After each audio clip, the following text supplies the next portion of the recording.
문화생활, 문화가치의 실현에 노력하여 문화산물을 음미하고 즐기는 생활. 영어로 컬처 라이프.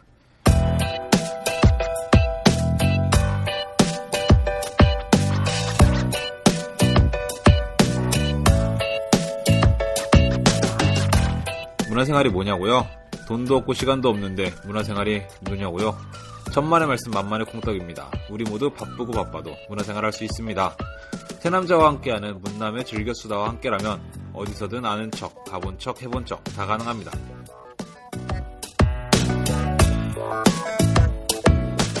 안녕하세요. 문화생활 즐기는 세 남자의 팟캐스트 문남의 즐겨수다입니다. 저희 정말 오랫동안 준비했었는데요. 그 첫 회 드디어 시작합니다.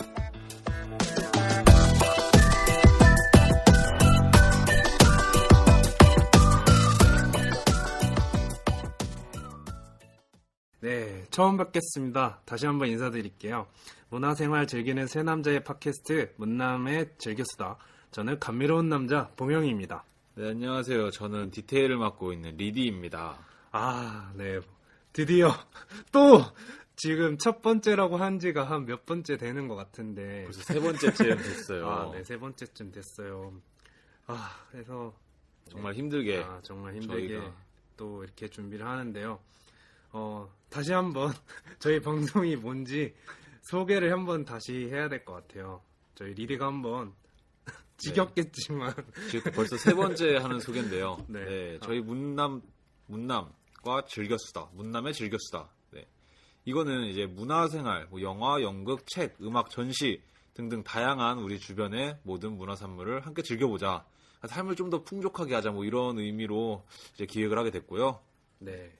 그렇지만 저희가 너무 완벽을 추구하려고 했던 건지 뭔지 그러게요. 모르겠지만 너무 완벽주의자였어요. 네, 정말 오래 걸렸어요.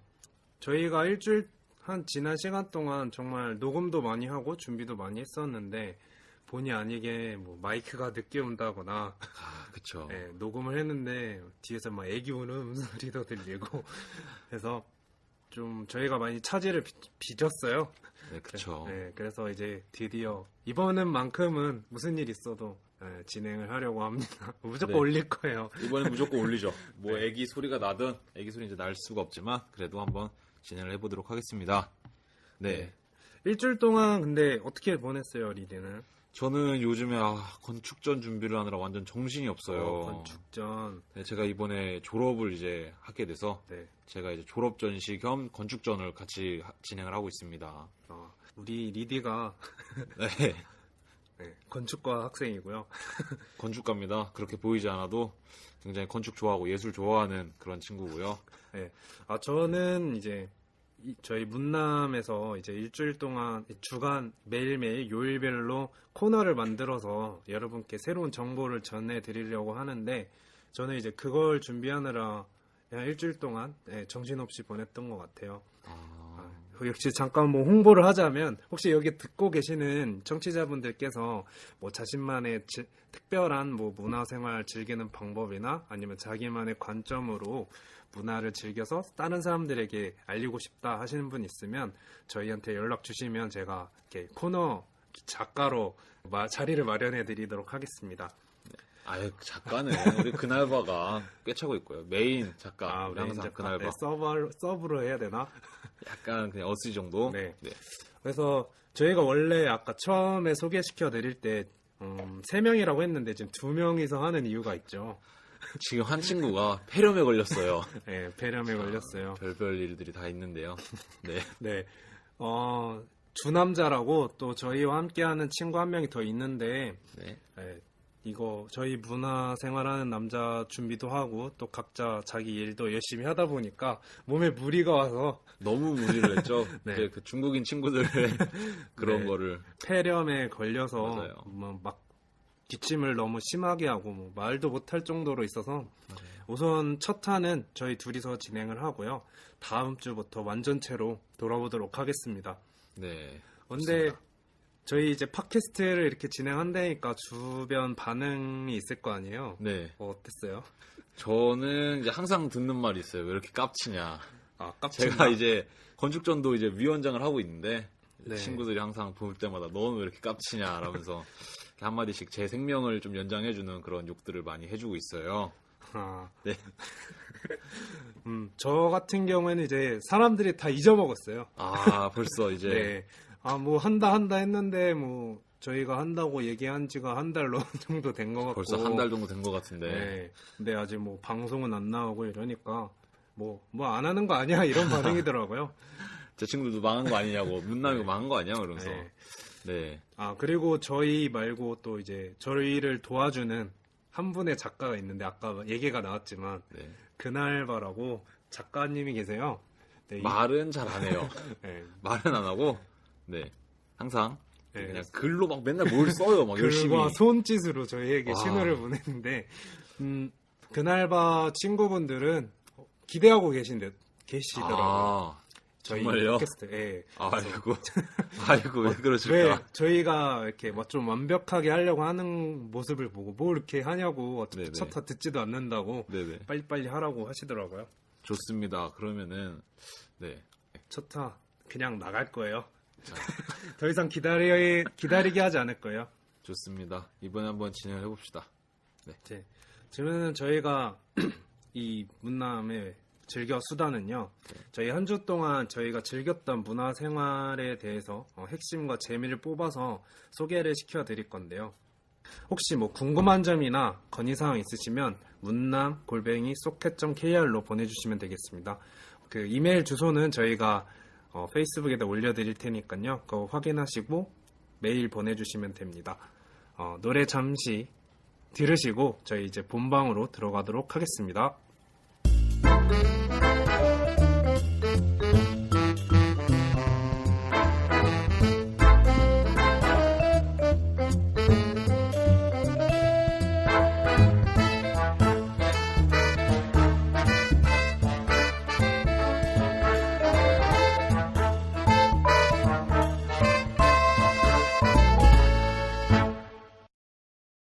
네, 오프닝에서 말씀드렸듯이 저희가 한 주 동안 즐긴 문화생활을 소개해드리고 그것에 대해서 저희 각자만의 시각으로 알려드리도록 하겠습니다. 저는 아트 스펙트럼을 저번 주에 다녀왔는데 네네. 리디는 뭐 어디 갔다 오셨나요? 저는 이제 그 경기문화전당에서 하는 피카소 야, 전시, 피카소. 고향으로부터의 방문이라는 굉장히 재밌었어요. 네. 그 피카소 관련된 그 전시? 네, 네네. 전시도 굉장히 요즘에 인기가 많은 것 같더라고요. 아, 페이스북에 네네. 타임라인 보면 막 갔다 온 사람들 글이 엄청 많던데. 아, 그래요? 네. 거기 사람 되게 없던데. 아, 그래요? 네네네. 넓어서 그런가? 아, 네. 아주 홍보가 잘 안 된 것 같기도 하고. 맞아요. 근데 좀 저희 학교가 수원이다 보니까 좀 제 친구들이 거기서 많아서 그런지 네네. 네, 좀 저는 굉장히 인기 있게 보였던 것 같아요. 뭐 저 먼저 다녀온 거 소개를 할까요? 네, 그럼 봉영부터 한번 아, 얘기를 네. 해보면. 저는 아까 말씀드렸던 것처럼 뉴욕 미술관에서 진행하고 있는 아트 스펙트럼이라는 전시를 다녀왔어요. 뭐 간단하게 소개를 해드리면 이 아트 스펙트럼은 이제 리움 박물관에서 2년마다 개최를 하는 신진 작가 전시입니다. 올해는 리움 박물관이 10주년이 되는 해라서 조금 기존에 진행하던 방식하고 약간 다르게 진행을 했다고 합니다. 이번에 10주년이라서. 아, 네. 야, 뭐 달라진 게 그럼 어떤 아. 게? 그 작가를 뽑는 네. 그 방식이 기존에서 좀 바뀌었고요. 전시도 네. 선발제? 아닌데 오디션 같이 네, 적절한 어휘가 생각이 안 나는데 네네. 오디션 같이 그러니까 대상을 뽑는 그런 시상식을 한다고 해야 될까요? 네, 그런 식으로 바뀌었어요. 그래서 전에는 네. 그냥 리움 박물관 큐레이터 분들이 작가를 선정했다면 이번에는 큐레이터 분들과 외부 전문가들과 이렇게 잘 회의를 해서 약간 슈스케 같은 네, 그런 느낌. 그리고 이제 미래에 유망한이 들어갔어요. 네네. 그렇게 해서 유명한 우리나라 젊은 작가 10명을 선발을 해서요. 그 중에 한 분을 상을 주는 상을 줘서 상금과 이제 내년에 개인전을 전시해 줄 수 있는 그런 특권을 드립니다. 슈스케네요, 슈스케. 이거 탑 10을 뽑아서 전시를 한 다음에 이제 거기서 우승자는 뭐 다음 마마에 공연하듯이. 맞아요. 그쵸? 네. 약간 그런 거 같네요. 그럼 가격은 혹시 가격은 대회를 하는 거 자꾸 그러네. 예, 네. 전시와 네. 예, 전시의 좀 퀄리티에 맞지 않게 가격이 좀 저렴한 편이에요. 그래서 네네. 6,000원이었습니다. 네네. 되게 싸네요. 뭐 네. 10주년 역시 리움이 돈이 많으니까 이게 돈 욕심이 없어요, 애들이. 네, 좀 저렴하게 다녀왔어요. 좋네요. 네. 좋네요. 네. 혹시 뭐 그러면 거기서 좀 인상 깊었다 막 이런 것들 뭐 있나요? 인상 깊었던 작품 뭐 이런 거? 우선은 리움 박물관이 좋았던 점, 좀 저한테 특이한 점이 네네. 있었다면 네네. 전시하는 장소가 네. 그라운드 전시관이었나? 하여튼 보통 미술관 하면은 네모난 공간 안에 이걸 또 지나가면 다른 공간이 있고 어떤 공간의 연속이었잖아요. 그쵸, 네모놓고 그리고 그 공간 하나하나당 그 어떤 주제나 컨셉 뭐 아니면 작가별로 해서 이렇게 전시가 돼서 네네. 공간마다 뭔가 새로운 게 있었는데 네. 리움 이 전시는 테마파크 같았어요. 약간 뭐 그럼 에버랜드 같은 약간 네. 이런 느낌. 그렇죠. 그러니까 커다란 한 공간 안에 네네. 놀이기구가 하나씩 있던 것처럼 어떤 공간도 이렇게 넓어요. 여기엔 뭐가 있고 저기엔 뭐가 있고 이렇게 네. 그 그러니까 기존의 미술관처럼 구분이 돼 있는 그런 모습이 아니라 한 공간 안에 섹터별로 나눠져 있다라고 해야 되나? 그쵸. 네. 그러니까 한 기존의 전시관은 뭔가 공간과 공간의 연결이 네. 중요했다면 이건 전체 틀 안에서 막 여러 가지로 네. 나눠져 있는 듯한. 그렇죠. 네. 그래서 저는 좀 그 부분이 좀 색달랐던 것 같아요. 네네. 그러면 작품은 혹시 뭐 인상 깊었던 거 뭐 신진 작가다 보니까 네. 얘가 유명하다 이래서 보는 것보다는 그냥 이거 괜찮네 이런 게 되게 더 컸을 것 같아요. 네. 네. 혹시 재밌었던 작품들 뭐 있으시면. 네. 저에게 가장 기억에 남았던 작품은요. 박보나 작가님이 하셨던 당신이 믿고 있었던 것을 알려드립니다. 라는 작품이었어요. 의미심장하네. 당신이 믿고 있었던 것을 알려드립니다. 네. 그래서 이게 이름은 이렇게 돼 있고 네. 원투로 해서 네. 두 개로 나눠져 있어요. 당신이 믿고 있는 걸 알려드립니다. 1은 우리 미술관에 가면 가이드들이 있잖아요. 네네. 가이드들 신발을 탭댄스하는 신발을 신긴 거예요. 가이드들한테요? 네. 어. 저는 이런 느낌이었어요. 보통 가이드들도 어떤 네. 미술관의 하나의 어떤 구성 요소잖아요. 네. 이 사람들은 뭔가 미술관의 구성 요소지만 한저 뒤로 뭔가 약간 보이지 않는 곳에 있어야 되고 사람들한테 눈에 띄지 않아야 되잖아요. 네. 어떤 특이한 상황이 나타났을 때만 나타나서 제재를 하고 그쵸. 이래야 되고 평상시에는 관객들이 전시를 관람할 수 있게 이렇게 약간 없는 존재, 유령 같은 그쵸. 존재로 있어야 되는데 이분은 탭댄스 그 신발을 신김으로써 관객들에게 어필을 시키는 거죠. 그동안 뒤에 있던 사람을 앞으로 끌어낸 듯한 느낌. 그러니까 지금까지 보이지 않던 것들을 밖으로 꼬집어낸다. 약간 네, 이런 거네요. 그렇죠. 네. 그래서 걸어 다니시는 걸 유심히 봤어요. 근데 네. 평상시대로 조용히 걸으시는데도 그 특유의 그 딸그닥 소리가 나면서 맞아요. 집중이 되더라고요. 가이드들한테. 이게 그 박물관 같은 거를 설계할 때도, 그러니까 미술관이나 박물관 이런 거 설계할 때 되게 그 관람객들의 동선과 네. 직원들의 동선을 따로 잡아요. 왜냐면 직원들은 거기 앞으로 나오면 안 되니까. 네. 근데 이거 되게 신선하네요. 네. 그거를 탭댄스 구두로. 네. 그다음에 이제 제가 또 인상 깊었던 작품 이제 당신이 믿고 있는 것을 말해드립니다. 2는요. 작가가 지금 이 리움 미술관에서 진행하고 있는 이 아트 스펙트럼에 대해서 깐다고 해야 되나? 약간 돌려서 은유적으로 비꼬는 듯한 느낌이 들었어요. 이 부분이 좀 인상 깊었던 작품이었어요. 뭐 어떤 식으로 깠나요? 욕하나 거기서 욕하는 막 행위예술 이런 거? 그런 건 아니고 네네. 그 작품 자체는 우선 영상물이에요. 그래서 상영관이 3개가 있어서 각각 배우들이 하나씩 나오는데 배우 강태영 씨랑 개그맨 이영기 씨, 그다음에 보이스 코리아의 오디션에 참가했었던 가수 오상아 님이 나오세요. 네, 그래서 이 3분의 각각의 섹터가 있어서 거기서 이제 영상들이 상영이 되는데 자기가 했던 거 있잖아요. 네. 그걸 하면서 이제 그 당시에 어떤 상황이었고 어떤 감정이었는지 그런 거를 이제 인터뷰하는 내용이에요. 네. 그래서 그럼 오디션을 봤을 때, 그러니까 그러면은 리움에서 이 사람들이 응모를 해서 오디션을 본 거예요? 이 세 분이? 아니요, 그건 아니고 이 작가님이 이제 의뢰를 한 거죠. 이 아트 스펙트럼에 이제 제의가 들어와서 이 안에다가 작품을 제시를 해야 되잖아요. 네. 근데 이제 작가가님이 어떤 작품을 낼까 했을 때 이런 생각이 들어서 한 거겠죠. 그래서 저는 이 세 명이 오디션을 본 거잖아요. 네. 그래서 어떤 문화 예술을 하는 사람으로서 어떤 사회적 구조적으로 뭔가 오디션을 봐야 되고 이 사람들한테 뽑혀야 되고 여기서 뽑히지 않으면 또 사회적으로 인정을 못 받고 이런 부분들 네네. 어떻게 보면 작가도 이 아트 스펙트럼을 참가하게 되면서 똑같은 상황이 된 거잖아요. 시상하는 그런 제도로 바뀌면서 네.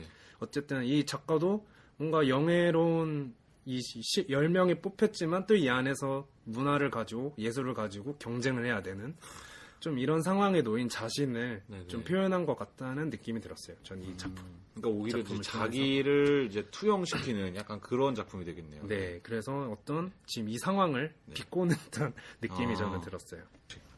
네, 또 기억에 남는 작가가 하나 더 있는데요. 바로 송호준 작가입니다. 혹시 그 로켓을 혼자서 아, 그거 송호. 무도 나왔던 무도가 아닌가? 무도가 아니라 뭐죠? 라디오 라디오스타. 아, 맞아. 라디오스타. 라디오 스타에서 맞아요, 나오셨던 맞아요. 네네. 분께서도 몰랐는데 작가분이시더라고요. 맞아요. 그분은 뭐 되게 많이 뭐 하시는 것 같던데요. 아, 항상. 그래요? 네. 저는 로켓을 혼자 쐈다는 거는 들어봤는데 네네. 그 사람이 어떤 사람인지 정확히 몰라가지고 잘 몰랐는데 이번에 이분에 대해서 좀 알게 됐던 계기가 됐던 것 같아요. 우리가 인공위성 하면은 굉장히 고난도의 기술이 들어가고 그쵸. 이런 복잡할 거라고 생각을 했는데 네네. 작가님께서는 이제 전시 이 풍경을 교실같이 꾸몄어요. 아, 그러니까 인공위성 퀴즈쇼라는 타이틀을 걸어서 네. 라디오스타 같이 어떤 토크쇼 같은 이런 베꼈네. 약간 명랑한 분위기인데 네. 어떤 인테리어는 교실 같은 분위기였어요. 그래서 네. 퀴즈쇼라는 어떤 타이틀에 맞게 진짜 문제를 풀어요. 뭐 무슨 어떤 거요? 거기 시험지가 있어요. 인공위성에 대한? 네, 인공위성에 대한 그 동영상이 네. 있거든요. 뭐 네네. 작가님이 뚜루뚜루 하는 게 있어요. 아, 그 영상을 보고 네. 아니면 그 안에 이제 작가님이 전시해 놓은 것들 보고 또 이렇게 노트북도 있거든요. 검색할 수 있도록 그런 것들을 이용을 해서 그 퀴즈 이게 문제가 있어요. 그걸 풀어서 넣으면 상품을 주십니다. 오, 상품. 네. 뭐 어떤 상품? 상품은 비밀이에요. 거기서 가서 약간 보세요. 비밀로 하는. 알려드릴 수 없습니다. 좋습니다. 네, 아트 스펙트럼 10주년 굉장히 재밌네요. 네, 그러면 혹시 뭐 약간 아쉬웠던 부분이나 뭐 이런 거 있나요? 아쉬웠던 부분은 좀 도슨트 부분이었던 것 같아요. 제가 사실 도슨트 타임을 기다리려고 한 몇 시간 있었는데 네. 몇 시간 기다려서 이제 도슨트 타임을 따라가는데 네. 좀 그분께서 말씀하시는 게 좀 성이 안 찼어요. 그래서 약간 그 부분이 네. 좀 이해를 하고 설명하신다 보기보다는 약간 자기가 외워서 그냥 하시는 듯한 느낌이 들었어요. 맞아요. 이 도슨트를 제가 항상 들을 때마다 느끼는 게 별로 도움이 안 되는 것 같아요. 되게 작품의 전반적인 거를 설명하기보다는 항상 이렇게 뭔가 외워서 정말 말하는 듯한 뭐 감성 없는 약간 그런 이야기들이거든요. 그래서 그게 되게 저는 마음에 안 들더라고요. 네. 그리고 제가 또 해드리고 싶은 얘기가 있는데 이제 저희가 이게 그 시상제로 바뀌었다고 했잖아요. 근데 보니까 23일에 그 요 10명 중에 한 분 이완 작가님께서 수상을 하셨더라고요. 이완 작가님 뭐 어떤 작품을 하셨죠? 이완 작가님께서는 이제 프로젝트를 진행하셨는데 메이드 인 프로젝트예요. 메이드 인 프로젝트. 네, 그래서 프로젝트로 인해 만들어진 프로젝트라는 뜻인가요, 그러면? 네, 그래서 메이드 인 프로젝트? 네. 자신이 직접 우리가 어떤 생활에서 그러니까 우리가 물건을 구매하는 것들 있잖아요. 뭐 네네. 설탕도 있고 옷도 있고 뭐 이런 것 어떤 산업을 통해서 우리가 쉽게 얻는 이런 것들을 네. 자신이 직접 재배를 하고 네. 옷을 만들어서 아. 그 과정을 보여준 어떤 다큐멘터리 같은 작품이었어요. 그러면 막 옷도 만들어보고 설탕도 만들어보고 네. 이런. 네, 그래서 아. 작가님께서 총 3개를 하셨는데 네네. 금을 캐시고 네. 비단옷을 짜시고 아하. 설탕을 만드셨어요. 네네. 그러니까 동남아 쪽에 이제 각 지역의 특산품이 있잖아요. 네네. 그래서 뭐 대만에는 설탕이고 네. 어디죠? 하여튼 예. 뭐 그런 식으로. 네, 그런 식으로 해서 지금 제 생각이 안 나서 그런데 네. 그 각 나라별로 특산품에 대한 자기가 직접 재배를 해서 네네. 그거를 전시를 해놨어요. 아, 네. 그러면 그러니까 자기가 재배한 거를 전시를 해놓고 거기다가 이제 그거를 캐내 어떤 행위들을 이제 네, 동영상으로 그 찍어서. 과정에 영상으로 만들어서 다큐멘터리 같은 느낌이었어요. 되게 재밌었겠는데요? 네, 좀 신선했죠. 네. 저런 복잡한 과정이 있는데 네네. 우리는 참 쉽게 그걸 얻어내는구나 이런 생각도 들었고 오. 저는 근데 이분이 탈 것 같았어요. 왜요? 이 사람께 제일 재밌었어요? 재미있는 것보다 어떤 저한테는 좀 노력한다는 느낌? 되게 굉장히 애정을 많이 쏟았고 좀 작가들이 좀 사회적인 그런 구조와 이런 거에 대해서 관심이 많은 것 같은데 그런 거를 좀 잘 표현한 것 같았어요. 네, 저는 사실 미술 그러니까 현대 미술이라고 해야 되나요? 그쵸, 이런 그쵸, 것들이 현대미술. 네네. 이런 것들이 저는 솔직히 좀 너무 난해하고 이해하기 힘들었었는데 네. 이번 전시는 조금 뭐 이렇게 말해도 되는지 모르겠는데 좀 난이도가 네. 좀 낮다? 적당하다? 음. 네, 저같이 좀 그런 현대 미술에 좀 이해하기 네네. 힘들었던 사람이 가기에는 좀 적당했던 미술 전시였던 것 같아요. 굉장히 그 뭔가 처음 접하는 사람들한테 적합한 그런 전시라는 이야기네요. 네, 그나마 좀 캐주얼하다는 느낌이 들었다고 해야 되나? 네. 네. 그래서 아마 좀 미술 전시가 힘드셨던 분들 가신다면 네. 브로셔도 보시고 도슨트 설명이나 또 로비 가면은 동영상이 있어요. 네네. 그래서 작가님들의 인터뷰한 것들이 있는데 그거 보시면서 영상을 보시면 이해하기가 편하실 거예요. 이게 리움이 되게 항상 특이한 걸 되게 많이 하거든요. 이렇게 돈 많이 그래요? 쏟아붓는 막 이렇게 막 예전에 누구지? 막 그런 일본 작가들 모셔오고 약간 돈 되는 작가들 많이 모셔오는데 이번에는 조금 그래도 뭔가 유망주를 위한 투자. 네. 되게 재밌네요. 네. 그래서 이 전시는 6월 29일까지 진행을 하니까요. 네. 네. 이 방송을 들으시고 한 번쯤 다들 같이 가보시는 게 좋을 것 같습니다. 네, 되게 재밌네요, 리움. 네. 리움이 사실 이게 원래 리움이라는 게 누구나 알겠지만 이씨 가문. 이씨 가문을 위한 뭐야? 전 미술관이죠. 그쵸. 리디처럼 이렇게 이씨 가문을 위한 이게 네. S 모 그룹의 이제 네. 대표님이 네. 이제 리시잖아요. 맞죠.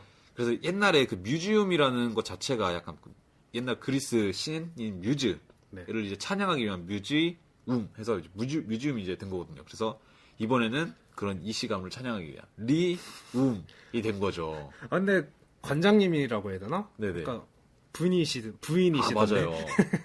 그 성함은 기억이 안 나지만 홍라이 맞아. 선생님. 네, 홍씨 분께서. 우리 근데 조심해야 말하면 되는 안 거 돼요. 아니야? 말을 해도 되지 않나? 네. 그래서 좀 리움 미술관에 대해서는 다양한 좀 관점들이 많더라고요. 그러니까 이걸 들으시는 분들 이건 알아두셨으면 좋을 것 같아요. 우리가 요즘에 미술 작품을 돈으로 평가를 하는데 이게 좀 미술에 대한 어떤 퀄리티를 보장하지 않는다는 거. 만약에 리드가 옆에서 뭐 A4 용지에다 막 낙서를 했어요. 그런데 어떤 돈 많은 사람이 이거 마음에 든다고 10억에 사가면은 갑자기 유명한 작가가 되는 거예요. 그렇죠. 현대 지금 그러니까 우리나라가 아니라 전 세계적으로 그런 자본주의가 합쳐지면서 이런 식으로 흘러가고 있거든요. 그러니까 미술 작품을 구매한다는 것 자체가 요즘엔 약간 투자 개념으로 점점 바뀌고 있어요. 네. 그러니까 예전에는 진짜 작품성을 보고 투자를 한다면 지금 이제 그거에 대한 사회적 가치를 통해서 약간 주식 같은 개념이 돼버린 거죠. 네. 그래서 이게 되게 나라가 잘 살면은 그 작품들이 뛰어요, 가격이. 네, 맞아요. 그래서 중국 작품들이 요즘에 엄청 핫하거든요. 네, 그러니까 비싼 가격에 매겨진 그런 작품들을 이해 못한다고 해서 내가 뭐 문외하거나 이런 게 아니라 맞아요. 어떤 특정한 사람의 관점으로 가격이 매겨진 거니까 여러분께서 그런 거에 대해서 뭐 좌절하거나 이러실 필요가 없어요. 네. 이게 다시 리움 얘기로 돌아와 보자면 이 리움이라는 게 그 건축가 세계적으로 진짜 유명한 그러니까 뭐 마리오 보타, 렘쿠라스, 장누벨이라는 이제 세 명의 건축가들을 이제 한데 모아서 만든 그런 미술관이에요. 그러니까 각각의 색이 굉장히 뚜렷한 사람들인데 이제 특히 마리오 보타 같은 경우는 제가 진짜 좋아하는 작가거든요. 그분이 그 강남역에 있는 교보타워 빌딩 있잖아요. 네. 그거를 만드셨어요. 그걸 설계를 하셨는데 제가 그걸 보고 반해서 건축가를 들어왔거든요. 그래서 네, 그런 의미로도 굉장히 좀 의미 있는, 그러니까 그런 3명을 돈으로 모아가지고 결국 약간 건축도 돈의 노예다 약간 이런 거 있거든요. 그래서 그렇군요. 그런 식으로 같이 모은 굉장히 그거 자체로도 굉장히 의미 있는 그런 건물인 것 같아요. 네. 어쨌든 이런 자본의 힘으로, 그러니까 유망한 작가들의 그런 작품들을 좀 저렴한 가격에 볼 수 있는 기회니까요. 한번 여러분도 오셔서 즐겨 보셨으면 좋을 것 같아요. 일단 즐겨야죠. 네, 즐기세요. 그러면 또 우리 안목도 올라가는 거니까요. 맞아요. 네, 우선은 저 이야기는 여기서 마무리 짓고요. 잠시 쉬었다가 두 번째로 이제 리디의 이야기를 들어보도록 하겠습니다. 네, 자, 쉬었다 가시죠.